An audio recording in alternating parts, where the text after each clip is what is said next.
I would just like to give you an opportunity now, bago ko pabigyan naman yung ating mga kababayan, to present kung ano pa ba ang hindi nyo na ipe-present. Yes, sir. Would be a good opportunity. Please, Ito po. please, go ahead. I'll be willing to explain it. O, para makahinga ko kayo ng konti. Bilib talaga sa'yo. Now, this is an illustration of the election results transmission. This is the first part. Ito yung na-prove namin doon sa Senate hearing. This is the second part, which I was not able to prove. Ito yung palagi kong sinasabi sa Senate noon pang 2010 until now. So ito po, hindi yung part 2 na to, hindi pa nyo nabuksan sa Senate. Is that what Hindi you're ito saying? nabuksan because the Comelec refused to answer. Smartmatic refused to answer. Kung hindi si Tito Sen, then we could not even provide this one. So it's actually a two-step process. Ito ang na-prove, but this one I would like to show. Okay, ano ho ang laman nitong part 2 na to, please? Go Ganito ahead. muna, sir. Ito yung makina doon sa Ragay. Okay. Pag may resulta na po siya, magko-query po siya dito sa DNS server. At sasabihin niya, sino yon si transcode 1730? Because this machine does not know where to send its results. Okay, so i-slow down ko lang para Yes, kung sir. tama po yung naintindihan Yes, ko. sir. No? Itong si VCM, Ragay VCM, Yes. ay magtatanong kay DNS server Yes, sir. kung saan ko ba dadalhin Ipapadala. ipapadala yung resulta na aking nabasa. Yes. Okay. Because Ang sasagot ho sa kanya si DNS. server. Itong yellow.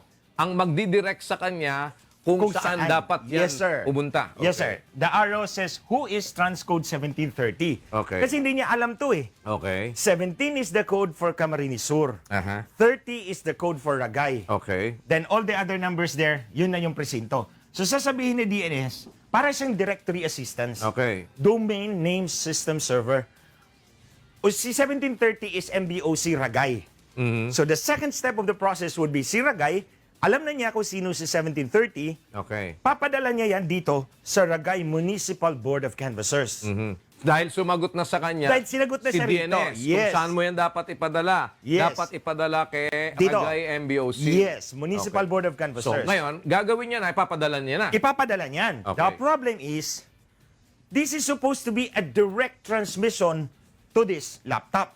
Okay, parang ibig sabihin, dahil itinuro na sa'yo kung kanino mo ipapadala, doon ka dapat dumiretso magpadala. Yes. Okay. That's the second step of the process. Okay. So, kasi tinuro na ni DNS, saan mo Okay. ipapadala yung resulta mo. Ang kaso, Ang kaso, naglagay si Comelec ng queue server sa gitna. okay, ano ho ang queue server? Illegal checkpoint. So, bakit nyo sinabing illegal? Yan ho ba'y inilagay ng hindi dapat na ilagay at wala bang pinangahawakan silang karapatan para maglagay niyan? Wala po itong official documentation. Nobody will acknowledge that this queue server exists.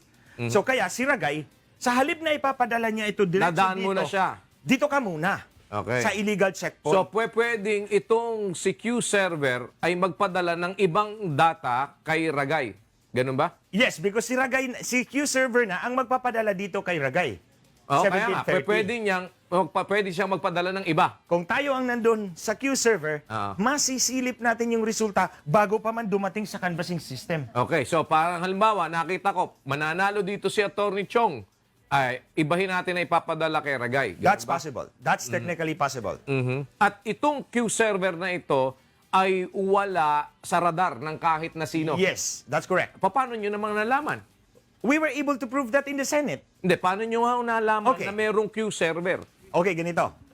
Si Ragay, isang file lang yan, data packet, isang data packet or isang file lang yan, ang tawag po dyan, restaurants file, na pinapadala dito. Di ba sabi ko po, sir, nakuha namin yung audit log nito. Okay. Nakuha din namin yung audit log nito. So that you can match both of them. You can see that there was one in between. Kasi yung singular file, na instead na dito diretso, dumaan muna siya dito and this one splits it into 11 to 13 tallies. So, pagdating dito, split na po siya. Ano yung 11 o 13 tallies? President, Vice President, Senators, Party List, Congressman, Governor, Sangguniang Bayan, Sangguniang Panlungsod, Mayor, Vice Mayor, and Party List. Na dapat hindi pa. Isang buong file lang yan, mula doon. Okay. So kung isang buong file lang yan mula doon, bakit pagdating dito, dumami? Ano ba ang dapat na matanggap ni Ragay? In the first place. Dapat yung isang buong file. Ano ba ang isang buong file na nilalaman ng isang buong Yung file? resulta ng eleksyon. Ng lahat mula presidente. Yes. Bakit kailangang magpadala si Ragay ng resulta ng lahat? Kailangan niya ba yun doon? Dito. Kailangan niya ba yun? Yes. Sa So canvassing system. mula sa presidente down, Down, kailangan yes. niya na meron siya. Yes. Okay? At yun dapat raw, you're saying. Raw. Dapat Na buo. Ang ibig sabihin ay hindi pa segregated. Yes. Dito niyan sinapchap. Okay? So kumbaga, ganito po yan. Isang motor, buong motor, tumakbo rito. Pagdating dito, may illegal checkpoint. Nahulid up siya. Pagdating dito, dumami na yung motor. Yung unang gulong ang dumating. Yung pangalawang gulong, dumating din. Yung side mirror. Naghiwa-hiwalay Yung na. gasolinador. O yun. That's how to visualize it, Okay. sir. Nakita nyo ba yung physical queue server na ito na ina-allege ninyong meron? The physical server we cannot prove. But the paper trail is there. That will prove that there was indeed Yes. a queue server. The IP address of this one in 2010 is 127.0.0.1. Na sinasabi ninyong hindi pinakinggan o intentional na Ayaw hindi sagutin. pinansin. Ayaw sagutin. Nino? Ni Comelec and Smartmatic. Ni Comelec at Smartmatic. Yes, sir. Pero sino ho ba dapat nagpapasagot sa kanila? Yung Senate Joint Congressional Oversight Committee. Sino-sino ho ang bumubuo nun? Both mga senador po tsaka congressman. Sino ho sa mga senador? Ang chairman po palagi doon si Senator Coco Pimentel. So, siya ang nagmanipula, ganun ba? Para wag masagot? Kasi, Hindi naman, sir. In fairness naman to Senator Pimentel, pinapasagot niya si Comelec. oh. Pero pag sa sunod na hearing, wala hong sagot si Comelec. So, pinabayaan na lang na gano'n. Hindi ho ba pagka gano'n na pinasasagot ka at hindi ka sumagot, pwede kang i-contempt? Pwede, actually, yes. That's within their contempt powers. So, bakit ho hindi Pero ginagawa? hindi na pina-follow up eh. Ayaw nga sumagot ni Comelec. Ilang beses ko na yun brinot up sa kanila. So ito, sir. So, ano na ho ang mangyayari kung ayaw naman sumagot ni Comelec? Kasi parang, ayaw ko sumagot, pakialam mo. Parang gano'n na lang. So, And then I sorry. appeal to the public. Doon nyo makikita kung anong klaseng Comelec meron tayo. Anong Smartmatic meron tayo. Kaya nga, ang tawag ko sa kanila, I'm not afraid to call them riding in tandem. Kasi silang dalawa yun. Plus lookout yung PPCRB na pumapatay sa demokrasya at halalan. Ano na ho bang demanda meron kayo? There are 29 cases that were already filed before against Comelec, Smartmatic, and PPCRB. Kayo ho ang 15 nag-file. Hindi ho lahat. 15 are with the Supreme Court, 5 with the Ombudsman, 2 with the DOJ, 2 with the RTC, 1 with PNP, CIDG, and 1 with the CIA. Sa dinami-dami ho na final ninyong kaso, wala pa rin ho nagpo-prosper? Meron hong nananalo kami, meron din hong talo kami. Yung voter receipt po, sir, Ano ang napanalo po namin yan. yung voters receipt. Yes, I was the one who argued before the Supreme Court on en banc session. Oral arguments. Kasi resource speaker ako ni Senator Gordon. But with regard to all of this, ano ho na panalo ninyo? Yung midnight deal ni Brillantes, 240 million pesos po yun. Napigilan po yun, sir. Pero hindi po ako doon. Yung kasama ko po. Hindi lang naman ho ako mag-isa. Marami naman ho kami.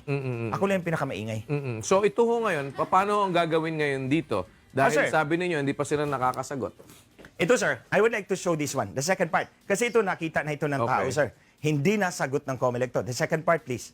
Yung next slide po niyan. Next slide, please. Okay. Ito yung first part, sir, pala. Ito. Ito yung DNS log na hawak ni Tito Sen. Ito yon. May 8, 8:40 po ng umaga yan. Nagtatanong na po si client 10.12.0.1. Ito si VCM. Query, sino si 1730 ccs.pili 2016 pinas.net. Ito po yung IP address ng DNS. So, ito yung hawak ni Tito Sen. Ito yung hawak namin mula sa Senate Electoral Tribunal na sinubpina mula sa Comelec. So, they are a match. Match po yan. Perfect match po talaga yan. Next slide, please. So, ang sabi po na Comelec, final testing and sealing yan. May testing daw po. So, ang sabi ko po, tiningnan ko po lahat ng audit log ng bawat presinto, 62 all of them in Ragay. Ito po yun. They are all code 1730. Next slide, please. Ito po yung example ng mga audit logs. May 5 pa po ang final testing and sealing. May 5 po. May 5 po yan lahat. Then the next time that the machines were switched on, May 9 na po. So ito yung sinasabi ninyo sa Senate na lahat na yan ay Patay. inisa-isa ninyo. Yes. na ang huling nakabukas yan ay May 5. Yes, sir. At Ito ang po yun. sumunod na nabinuksan ay May 9. Ito pong blue. Pero merong transmission na nangyari ng May 8. 8:40 ng umaga. Ng 8:40 ng umaga. Ang tanong, sino nagpadala nun? At yun ang sinasabi ng Comelec na kung meron man, hindi kami. Effectively, yun ang sinasabi ni Brillantes na may nagsabotahe sa kanila. At ang pinagbibintangan niya ako raw. Baka naman, As if may capacity ako, sir. hindi naman nga ba ikaw? Hindi naman ako. Pero di ba sabi nyo, mula pa elementary, pinag-aaralan nyo na yan? High school po. Oh, when high I started computer programming. So, mula high school pa lang, nag-aaral na kayo ng computer. Yes, sir. So, baka yan ang natuklasan ninyo. Hindi ko po kaya nagawa yan, sir. ninyo.